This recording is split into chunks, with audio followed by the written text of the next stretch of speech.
Sí. Buenas tardes y muchas gracias por acompañarnos en esta conferencia de prensa al término de la reunión del Consejo de Gobierno del Banco Central Europeo que se ha celebrado en Barcelona esta mañana.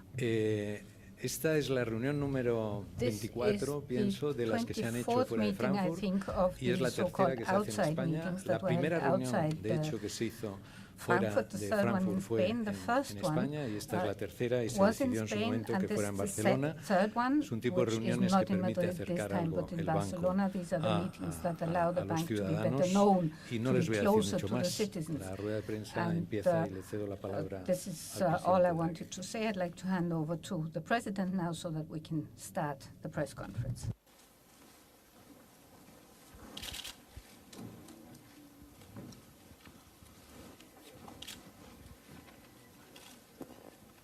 Okay, I'm sorry. Ladies and gentlemen, the Vice President and I are very pleased to welcome you to our press conference. I would like to thank Governor Fernandez Ordóñez for his kind hospitality and express our special gratitude to his staff for the excellent organization of today's meeting of the Governing Council. We will now report on the outcome of today's meeting of the Governing Council, which was also attended by the Commission Vice President, Mr. Rehn. Based on our regular economic and monetary analysis, we decided to keep the key ECB interest rates unchanged. Inflation rates are likely to stay above 2% in 2012. However, over the policy-relevant horizon, we expect price developments to remain in line with price stability. Consistent with this picture, the underlying pace of monetary expansion remains subdued. Available indicators for the first quarter remain consistent with a stabilization in economic activity at low level. Latest survey indicators for the euro area highlight prevailing uncertainty. Looking ahead, economic activity is expected to recover gradually over the course of the year. At the same time, as we said previously, the economic outlook continues to be subject to downside risks.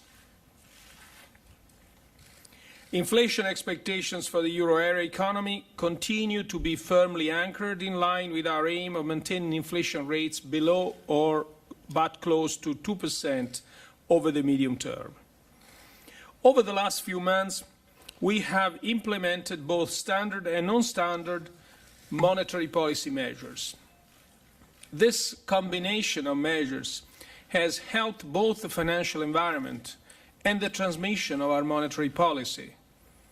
Further developments will be closely monitored, keeping in mind that all our non-standard monetary policy measures are temporary in nature, and we maintain our full capacity to ensure medium-term price stability by acting in a firm and timely manner. Let me now explain our assessment in greater detail, starting with the economic analysis. Available indicator for the first quarter remain consistent with the stabilization in economic activity at low level. Latest signals from the euro area survey data highlight prevailing uncertainty. At the same time, there are indications that global recovery is proceeding. Looking beyond the short term, we continue to expect the euro area economy to recover gradually in the course of the year, supported by foreign demand, the very low level of short-term interest rates in the euro area, and all the measures taken to foster the proper functioning of the euro area economy.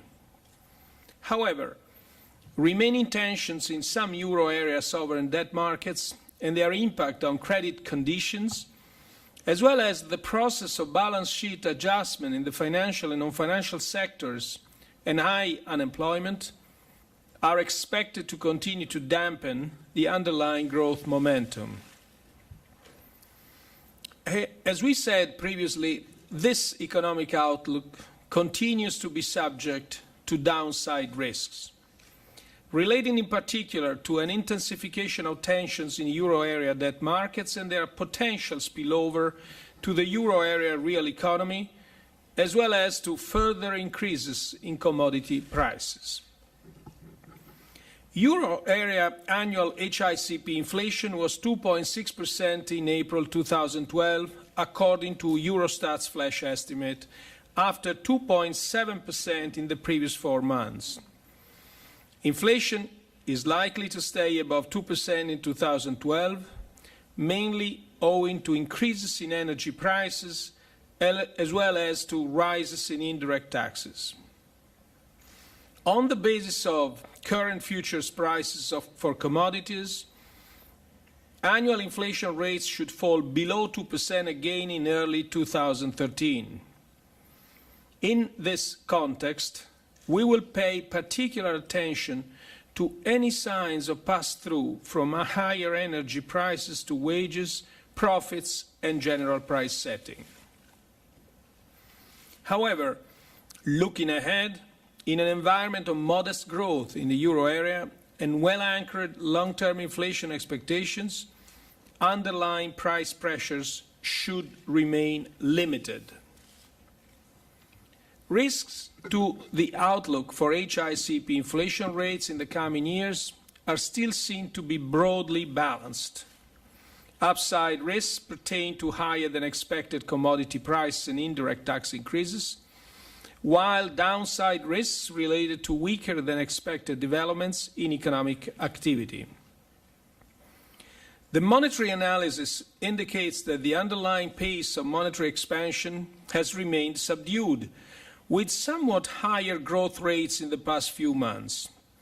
The annual growth rate of M3 was 3.2% in March 2012, compared with 2.8% in February. Since January, we have observed a strengthening in the deposit base of banks. The annual growth rates of loans to non-financial corporations and loans to households stood at 0.5% and 1.7% respectively in March, both slightly lower than in February. The volume of MFI loans to non-financial corporations and households remained practically unchanged compared with the previous month. Money and credit data up to March confirm a broad stabilization of financial conditions and thereby, as intended by our measures, the avoidance of an abrupt and disorderly adjustment in the balance sheets of credit institutions. In this context, the April Bank Lending Survey indicates that the net tightening of credit standards by euro area banks declined substantially in the first quarter of 2012 as compared with late 2011 for both loans to non-financial corporations and loans to households, also on account of improvements in funding conditions for banks.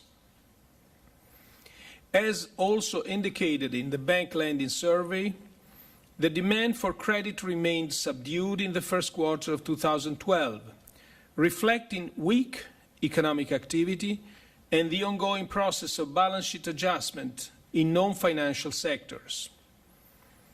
The full supportive impact of the Eurosystem's non-standard measures will need time to unfold and to have a positive effect on the growth of loans when demand recovers.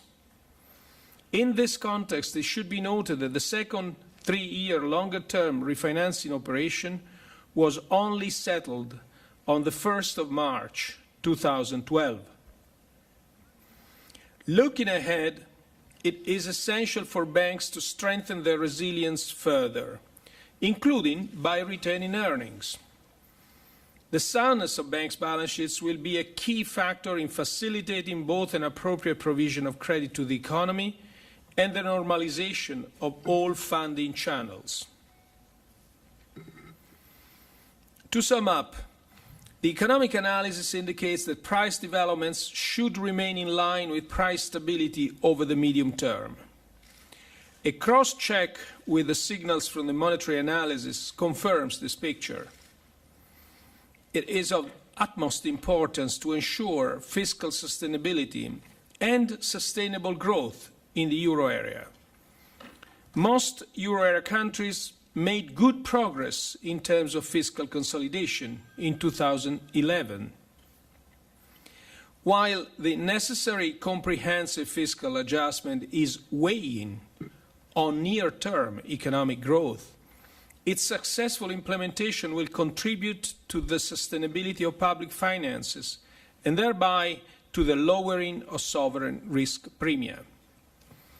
In an environment of enhanced confidence in fiscal balances, private sector activity should also be fostered, supporting private investment and medium-term growth. At the same time, together with fiscal consolidation, growth and growth potential in the euro area need to be enhanced by decisive structural reforms. In this context, facilitating entrepreneurial activities, the start-up of new firms, and job creation is crucial.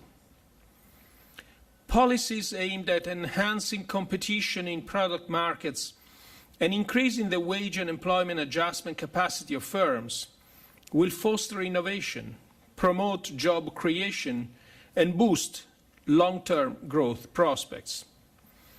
Reforms in these areas are particularly important for countries which have suffered significant losses in cost competitiveness and need to stimulate productivity and improve trade performance. In this context, let me make a few remarks on the adjustment process within the euro area. As we know from the experience of other large currency areas, regional divergences in economic developments are a normal feature. However, considerable imbalances have accumulated in the last decade in several euro area countries, and they are now in the process of being corrected. As concerns the monetary policy stance of the ECB, it has to be focused on the euro area. Our primary objective remains to maintain price stability over the medium term. This is the best contribution of monetary policy to fostering growth and job creation in the euro area. Addressing divergences among individual euro area countries is the task of national governments. They must undertake determined policy actions to address major imbalances and vulnerabilities in the fiscal, financial, and structural domains. We note that progress is being made in many countries, but several governments need to be more ambitious. Ensuring sound fiscal balances, financial stability, and competitiveness in all euro area countries is in our common interest. We are now at your disposal for questions. Welcome to all of you. Muchas gracias por vuestra asistencia. Because there are very many of you today, Francisco López de Banco de España and I will take one question per media. And could you as well present yourself and the media you belong to? Thanks a lot for your understanding. Now the floor is yours. Let's take the first question. Second row. Yes, second row, the lady. Yes, Silvia. Silvia Vadra from CNBC. Signor Draghi, was there a discussion at all about moving the interest rate to the downside? Because there was a speculation in the market, but you know they're a little bit like children who need more candy. Was there a discussion at all about this? No, we didn't discuss any specific move on interest rates, but we certainly discussed our general monetary policy stance, which we found accommodative in view of an economic outlook that becomes more uncertain. Thank you. Second row, again, Joanna. Joanna Trek, yeah. Johanna Trek, Market News International. Is it correct that you've changed your introductory statement to show that you no longer see upside risk on inflation in the short term? Has your assessment changed? Well, I'll read to you again what I just said. No, yes, I we said it's very important what I said at the beginning of page 3. Said risks to the outlook for HICP inflation rates in the coming years are still seen to be broadly balanced. Upside risks pertain to higher than expected commodity prices and indirect tax increases, while downside risks related to weaker than expected developments in economic activity. Previously, you said that you see upside risk to price stability in the short term. Do you still see those right now, or no longer? Well, what did I say? I said that there are upward risks and there are downward risks. So the risks are broadly balanced. Serra de TV3. Mr. Draghi, you've been talking for Could you present yourself? Sorry, I'm Francesc Serra from Televisió de Catalunya, TV3. You've been talking for the last day with Spanish, Catalan authorities. Here we have the impression maybe that after all the cuts, all the austerity, all the reforms, there is no reward from the markets or from the ECB.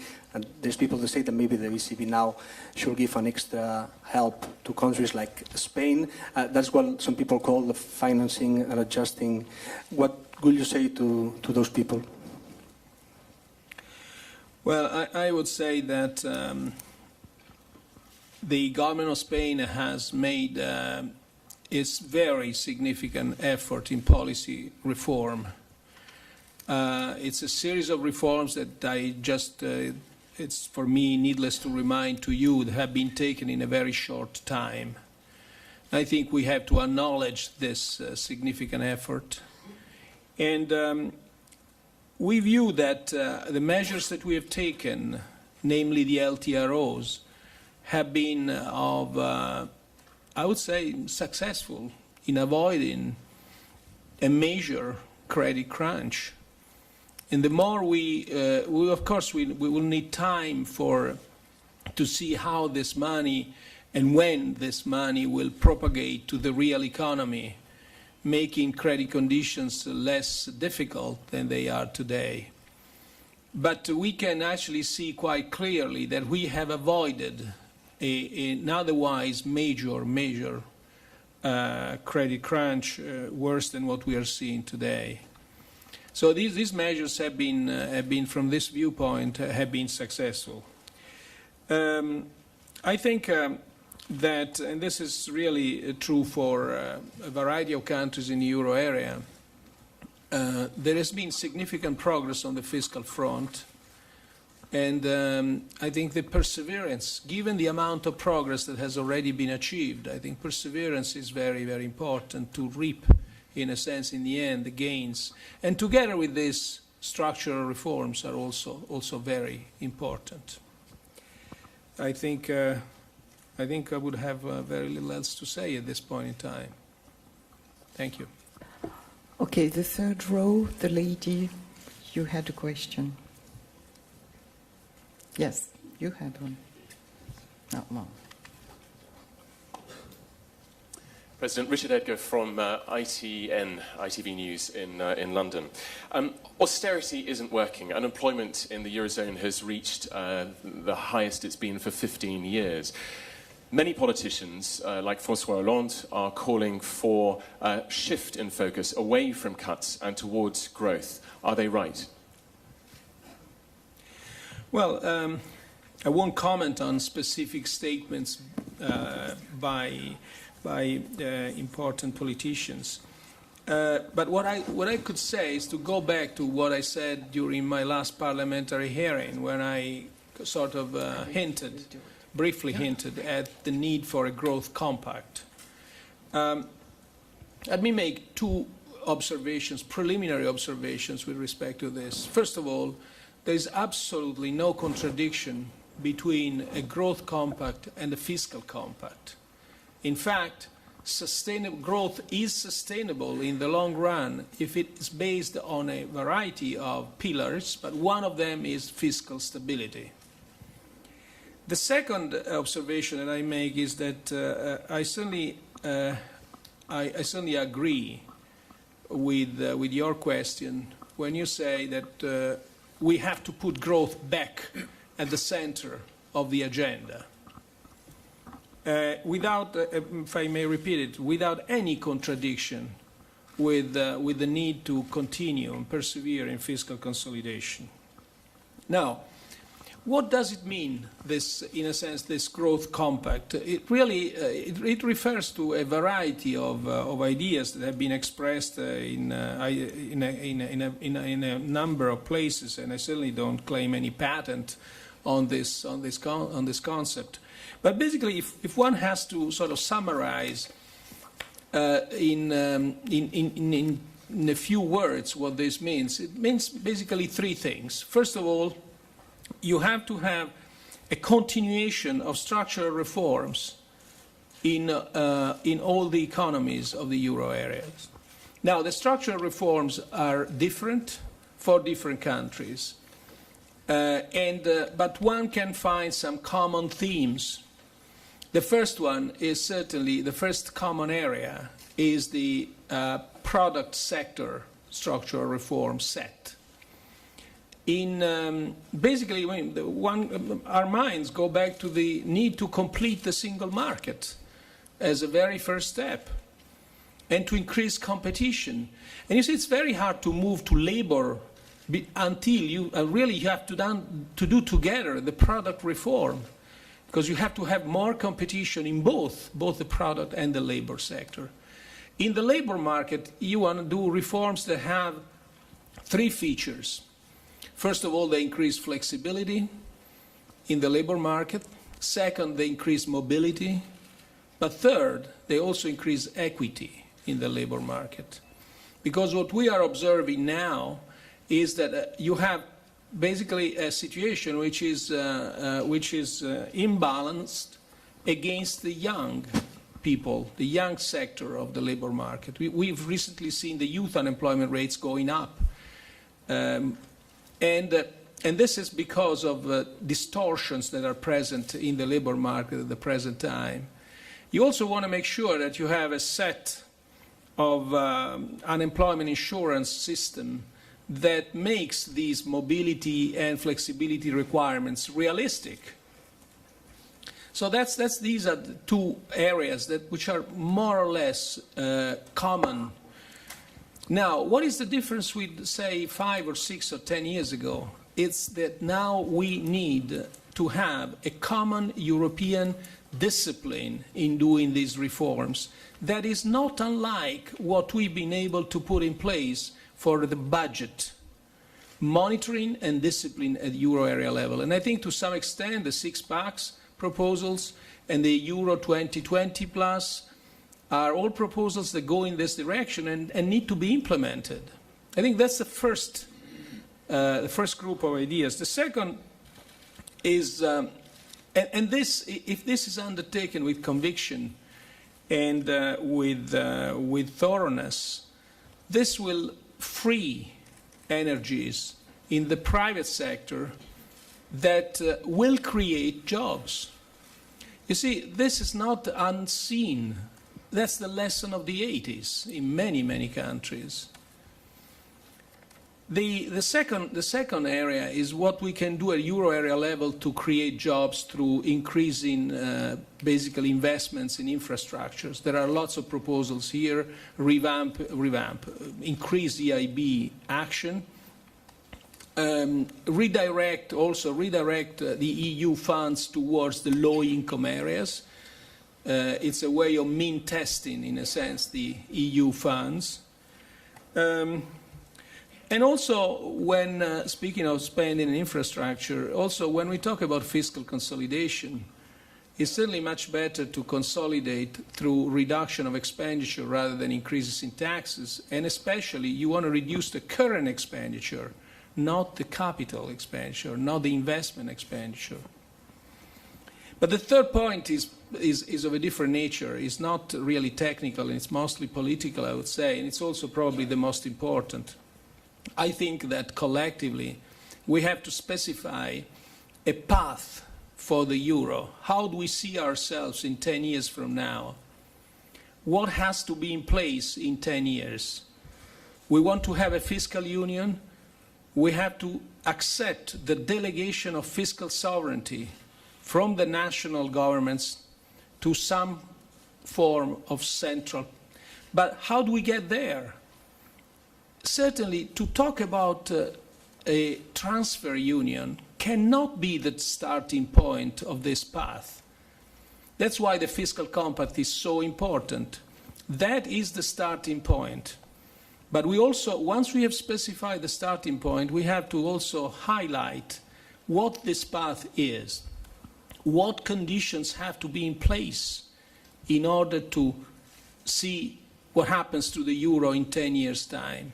In other words, clarity about our future, about our common European future, is one important ingredient of growth. Your neighbor? Thank you. On the left-hand side, yeah.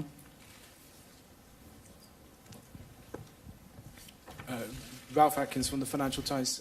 Mr. Draghi, you've put a lot of emphasis on things that the governments can do.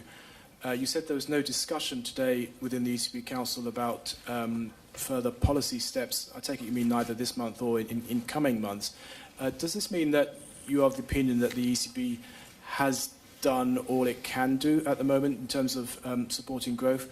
Or if deteriorations were to deteriorate, are there steps you could take? Do you think you have the firepower left? If I could just very cheekily ask Mr. Constantio a question about EU bank rules and whether he's now satisfied, whether he thinks that the Basel III rules are actually being implemented at the EU level following last night's meeting in Brussels. Thank you. Thank you, Ralph. We discussed, as I said before, we've discussed quite extensively the monetary policy stance. We found it accommodative because, and there are good reasons for that. I mean, both our nominal interest rates are low, historically low, and the real rates are, the short-term real rates at least, are negative in all euro area countries.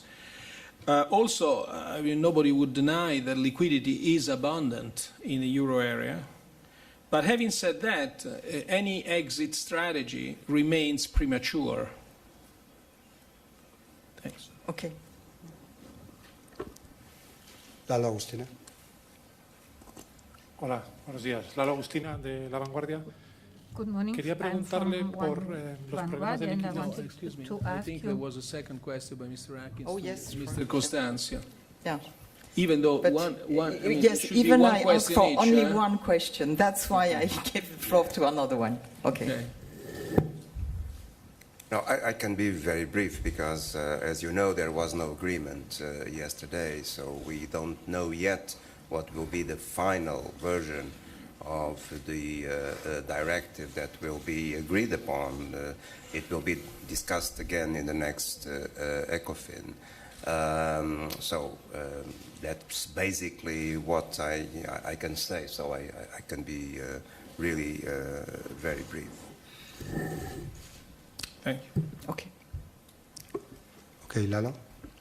Buenos días. Nächste Frage. Lalo Agustina, de La Lalo Vanguardia. Agustina von Quería preguntarle from por los Vanguardia. I problemas de wanted liquidez en to la banca ask you europea. about the liquidity Si cree que programs in todavía the ECB. Do you constituye una think amenaza that la liquidez para la banca this europea. Por lo tanto, enormous si el Banco liquidity in Central Europeo Europe is se a plantea o se threat? puede plantear en el futuro nuevas If subastas the a 3 ECB años. will have to carry out new 3-year I auction am sales sorry, I in the have to future. apologize, but I don't know Spanish enough to understand your Well, question. you have- But Miguel, why don't you want to answer?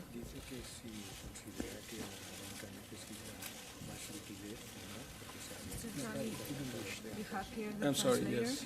Thank you. Do you want it in English? Yeah, It's on. No. okay, good. You want it to? So what is it? Forgive me for this, just...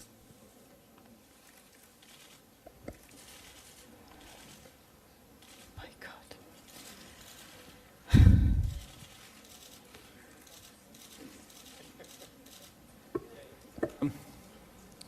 again, apologies for this, but well, as I've said, we think our monetary policy stance is accommodative. But as I also said, any exit strategy is now premature. And as I didn't say today, but I always say this: we never pre-commit. Thank you. Thank you. Let's take another one. Cristina? Yes. Cristina de la Sota, 5 Días. The ECB hasn't bought debt in the secondary market in the last month and a half. Why aren't the recent market tensions, particularly the ones that Spain is suffering, reason to reactivate the securities market program?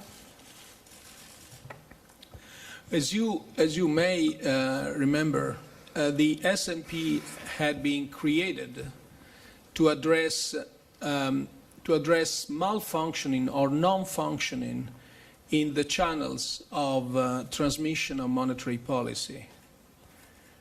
To this extent, the instrument is still there, but as I said many times, is neither eternal nor infinite in its application.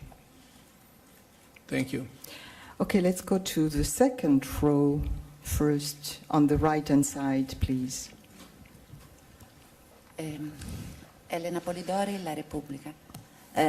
You painted your idea of what the government should do in the next future, a common discipline to be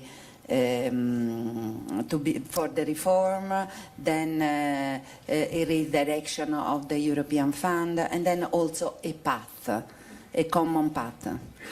Do you really think the politician will follow your suggestions? And in particular, do you think Italy is on the right way to follow your suggestion? Thank you. You know, I really, this is very, very difficult to answer. I never guess what the politicians would do in general, and especially about following or not my suggestions.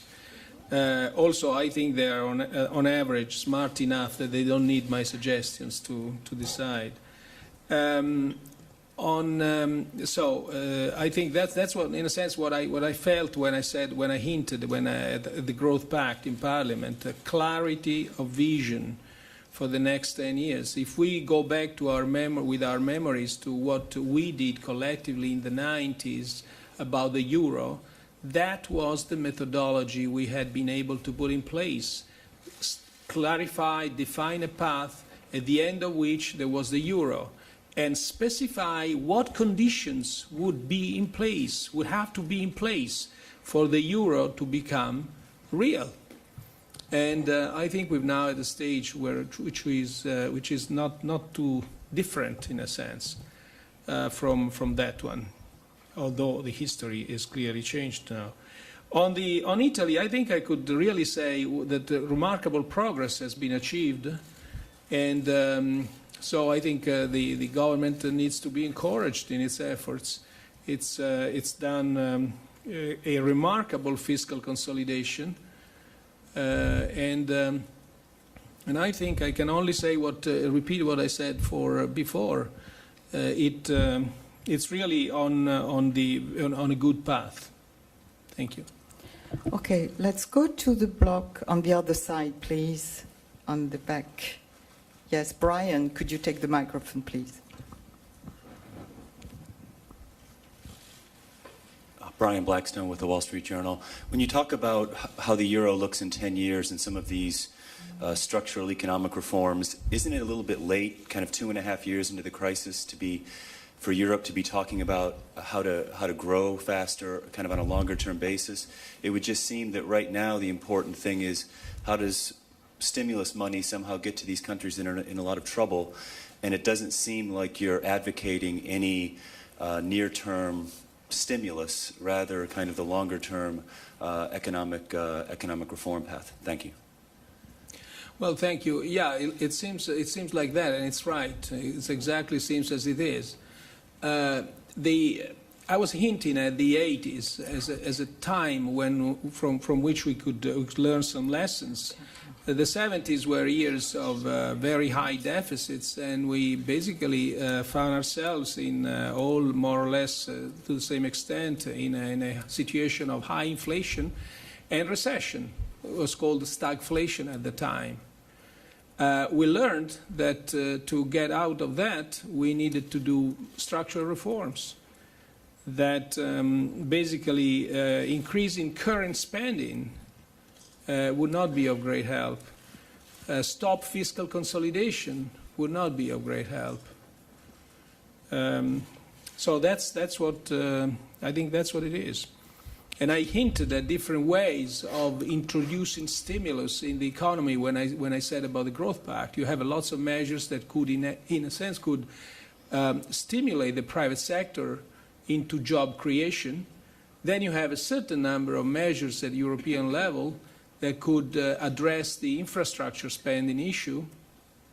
And again, in terms of when we talk about fiscal consolidation, I always said that it's much better to consolidate through a reduction of current government expenditure rather than a contraction in expenditure in infrastructures or investments or raising taxes. Unfortunately, often countries found themselves in urgent situations where they basically have no time other than doing the easiest thing, which is to raise taxes and reduce capital and investment expenditure. But this, even though it can be understood to be a short-term measure, it should be corrected in the medium term. Thank you. The row just before, Stefan. Yeah. Stefan Ruckam with Frankfurter Allgemeine Zeitung. You described your understanding of a good growth pact. How many years will it take till we see fruits of such a pact? And what could happen in between? Do we just have to suffer a recession for years, or what is your expectation? Well, what happens in between, in a sense, depends on the main actors of this parcours, of this road, and we basically are in this situation. It's up to them really how long it makes. But I wouldn't want to sound more dramatic than as you make me sound. Many of these things are already designed. Some of them are in place. Work has been done. Now we have to, in a sense, give the sense that this is an overall effort, a joint effort. That's one thing. On your specific projection of having to suffer years of recession, let me say that, well, first of all, at euro area level, as you know, there are huge divergences. There are countries that are really not in a recession, actually are almost at full employment, and there are countries that are in a recession. At euro area level, these averages tend to offset each other to some extent, not complete. But so far, based on we basically think that the indications we had in April are not enough yet for us to change our baseline scenario, which foresees a gradual recovery in the second part of the year. Thank you. The row before. Yes, please ask your question. The gentleman, yeah. Thank you. I'm Raphael Minder for the International Herald Tribune. You ended your introductory remark by telling us that you were looking at the fact that progress is being made in many countries on fiscal, financial and structural reforms, but several governments need to be more ambitious. You then told us about the remarkable progress made in Spain and Italy. So I'm just wondering, who exactly does that leave that needs to be so much more ambitious? No, I think that overall governments need to be more ambitious in tackling fast the remaining problems. So if speedy action is needed in the banking system, go ahead and take it. If greater transparency is needed in your budgetary policy, go ahead and take it and do it. And then you can list all the countries and you would find things that have been done and things that need to improve. Let me say one thing, however, which is quite interesting. The fiscal progress, and not really referring to Spain and Italy only, but generally, is actually being substantial, and it's, I think, insufficiently acknowledged. Why am I saying this? Because if you look at how much progress has been done by different countries, you find out that 10 out of 17 countries have achieved fiscal consolidation at the end of 2012, will achieve fiscal consolidation at the end of 2012, bigger than their targets as expressed in their stability programs. And if you go and move your eyes to the end of 2000 or to 2013, you find that 14 out of 17 countries should be out of the excessive deficit procedure. So I think it's now time to look with, I think, a certain degree of, I would say, accomplishment, but not complacency, to what has been done. Thank you. En la tercera, Olga, o no, Max. Buenos días, Max Jiménez del periódico de Cataluña. Le quería preguntar, señor Draghi, si piensa que la desconfianza que existe en Europa respecto a la banca española está plenamente justificada. Y si el último estadio de la reforma financiera que se plantea en este momento, que es la creación de bancos malos, puede ser el camino para devolver la confianza en el sistema financiero español. Y finalmente, el Fondo de Estabilidad puede ser el instrumento para financiar esos bancos malos si España lo pide así. En todo caso, al gobernador del Banco de España le preguntaría si cree conveniente que España lo plantee. Is it correct and is it right for Spain to look at it that way? Look, I think we have full confidence that the needed actions, both on the fiscal front and on the banking front, will be undertaken. The track record of the country is good. It's not bad. We look at debt levels, we look at deficit levels in the past few years. We have full confidence in the success of this. Now, with respect to the specific actions taken by the government to address the banking system, we'll have to look at them. We haven't yet looked at them and analyzed them. But as I said, we have absolutely no doubt whatsoever that the action will be taken and will be as speedy and transparent as the other European countries first and the markets themselves require. Thank you. Thank you. Thank you. Amanda, habías pedido algo. Hello, Amanda Mars from El País. I would like to know if you think the positive effects of LTRO are punished and if the markets can expect another credit operation of this kind, like this. Thank you. Well, on the second part of your question, I can't really, as I said before, I can't comment because we never pre-commit. But the effects of the LTRO, I think it's too early to say that they're vanishing, because we have to understand these effects fully, and that requires time. What we see now is really three things.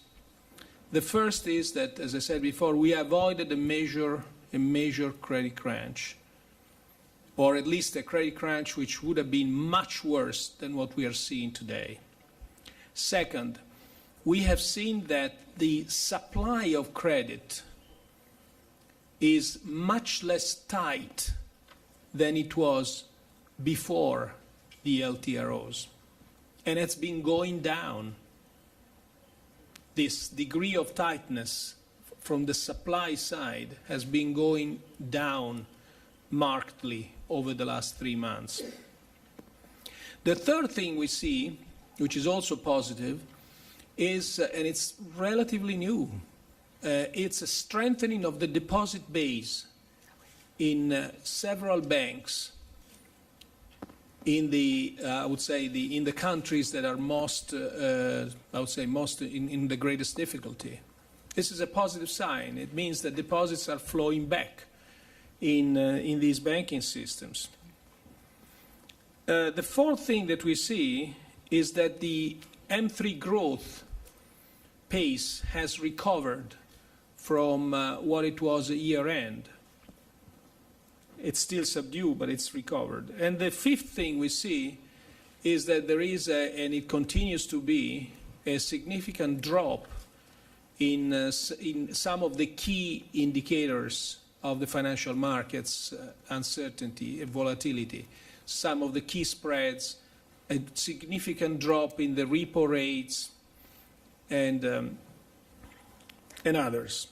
So we, for the time being, we look at, I would say, on almost a daily basis, we look at all these events and we find things that we had not found the previous time. For example, the strengthening of the deposit base was not visible in my last press, when I gave my last press conference. So this all tells that we will need some more time. Thank you. In the back row, the lady, yes. Tania. Yes, Mr. Draghi, Tonia Mastrobuoni for La Stampa. I have two questions. The first one... Only one, please. Okay. Can I find you? Where are you? Can you stand up? Yes, my first question is, on Sunday there will be very important elections, not only in France, but also in Germany, in Greece. And do you think that, does it frighten you that in these countries there are coming up, some parties are becoming more and more popular, which are very Eurosceptical or very Eurocritical, and that have as target explicitly to go out of the euro or to leave the austerity programs? And especially in France, are you afraid that if Mr. Hollande wins the elections, that the fiscal compact will be put in how can you say, in question? Sorry. Thank you. Unfortunately, I have to disappoint you because I really am not going to comment on any of this. I don't have any better insight in the political developments than any of you. So I just won't comment on this. Thank you. Okay, just in front of you, Wolfgang Preußel. Yes. Could you, yeah. Wolfgang Preußel, Financial Times Deutschland. Unemployment, and especially youth unemployment, is dramatically high in several Euro countries like Spain, Greece, Portugal, and others.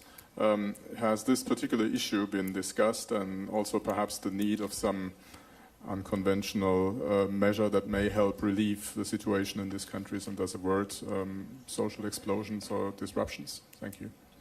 Well, thank you, Wolfgang. But it's the, as I said before, it's really, we have to create jobs. Who's going to create jobs? The private sector creates jobs, and a few, will be created by the public sector through spending in infrastructure. These are jobs that could be sustained. The youth unemployment versus average unemployment is a different issue. That has to do, and I think I briefly commented on that before, that has to do with distortions in the labor markets which caused the youth segment of the labor market to be flexible, while the rest of the labor market is completely and fully protected. So that every time you have a decrease in economic activity which causes unemployment, this unemployment hits more the youth segment than the rest of the labor market. Now, we all agree and we're all aware that this has long-term, very serious long-term social consequences, and it's something that should be addressed. That's why before I mentioned labor market reforms as one part of the growth compact, provided they have the three requisites: flexibility, mobility, and equity. Thank you. Your neighbor, and back to the front row afterwards. Your neighbor. Hello, Mark Jones from Reuters. I'm sorry, from? From Reuters. From Reuters. You said you discussed quite extensively your monetary policy stance today, and I was wondering whether there were things that you did consider tweaking or changing. Give us a flavour of that. And I think your unlimited liquidity arrangement runs out in a couple of months, and whether you think, I mean, we're all assuming that you will extend it, but how long that extension could be. I wouldn't call it tweaking things, but as I said, I mean, we fully analyzed our monetary policy stance. We found that accommodative. Nominal rates are historically low. Real rates are negative. At the same time, there is wide, I would say, unanimity about the fact that an exit strategy is premature. I think that's what I can say at this stage. Thank you. Back to the Franco Marica Di Feo. Thank you. Incidentally, excuse me, as far as the full allotment, LTRO will be June, the time when we'll make announcements about that. Yes. Mr. President, I think the ECB, it is said that the ECB is agreeing in supporting the idea that the ESM buys directly supports directly Spanish banks.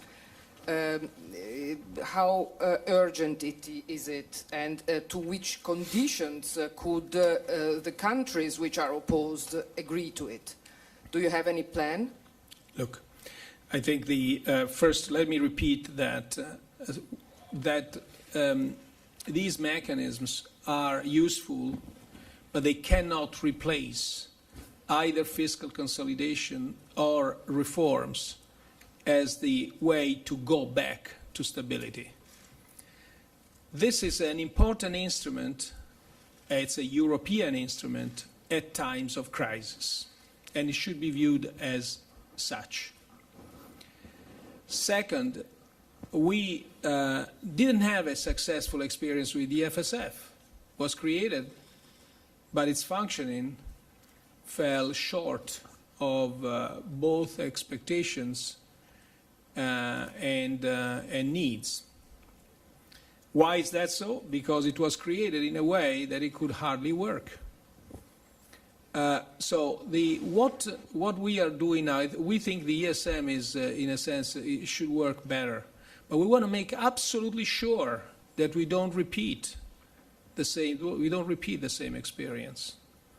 So we want to make sure that the ESM can be used if need be. Thank you. Okay, thank you. Gabby with the jacket yellow, and then back to the first row again. Thank you. Gabby Teasing, Bloomberg News. I have a question regarding a comment made by the French President, Mr. Sarkozy, in his debate with Mr. Hollande last night. He basically took credit for the LTRO, saying he sold the idea to the German Chancellor Angela Merkel at a gathering in Strasbourg on the 24th of November, which was 2 weeks before the Governing Council meeting when it was decided. I was just wondering, is that true? Did you speak to either of them 2 weeks before it was decided by the Governing Council? And if so, where does that leave ECB's treasured independence? Thank you. You're welcome. When I didn't know it. I didn't know it. I know nothing about this agreement. So, I don't know. I knew nothing about that. Thank you. Okay, let's go to the first row. Please. Yeah. Stefania Tamburello, Corriere della Sera. About unemployment. You said before what the country have to do to create job. But is only the problem less more flexibility, more mobility, and more equity, no? 3. But do you think that we need also less taxation, more growth? In Italy and Spain? Well, I don't refer to Italy specifically, but I think I said that in the European context, at the present high level of taxation, the ideal fiscal consolidation would see more expenditure reductions than raising taxes. And if you have to reduce government expenditure, you would address reductions in the current expenditure rather than the capital, so-called capital or investment expenditures. It's, as I said it before, it's understandable that under extreme urgency, governments do take the easiest road, which is the one of raising taxes and reduce capital expenditure, because that's easier. Easier in the sense that it's much more difficult and complex to reduce current expenditure. But in the medium term, or past the urgency, this should be corrected. Okay, let's take the 2 last questions. On the other block, please. Werdia, in the middle, yes. Take the microphone, please, and present yourself. Werdia Abdelmalek, Agence France Presse. I want to ask you something about French election, as you seem very careful about this subject. Yeah. But I wanted to... Also Greek elections and German elections. Okay. So do you still see signs of stabilization in the economic outlook, or the uncertainties have grown up bigger than you thought before? Yeah. I think we saw a stabilizing economic activity at low levels in the first 3 months. And then the most recent survey data show uncertainty prevailing. So we will be able to be clearer in our assessment next month when we'll have more data and more analysis available. Thank you. Thank you. Let's take the last question. This gentleman, please, take your microphone. Hi, Tom Burridge, BBC. Mr. Draghi, I know this event's obviously about high finance and economics, but can I just ask you about the people affected by austerity? Sorry, the people? The people in countries like Spain. Yeah. How often do you sort of think, and do you understand the anger that a lot of people feel in a country like Spain? And what about the perception that you do hear often on the streets in a country like this, that Spain is being held hostage to the financial markets? Well, on another occasion, I was asked whether I can understand the anger of people, especially young people, jobless young people, poor jobless young people. And my answer was, yes, I can understand. I can understand it very well. Of course, when this takes a kind of a violent image, I can only condemn this. But this doesn't detract from our being understanding and even, in a sense, sympathetic. But the answer we can give as, I would say, policymakers is to make sure that the policies that are implemented or suggested are the policies we are convinced are going to be the right ones. In other words, we will try to do our job at the best we can. I think this is probably the best way to address your question, in a sense. Be clear, be sincere, be straight with yourself and the others. Thank you. Thank you very much for your attendance today in Barcelona. Muchas gracias. Gracias. Thank you.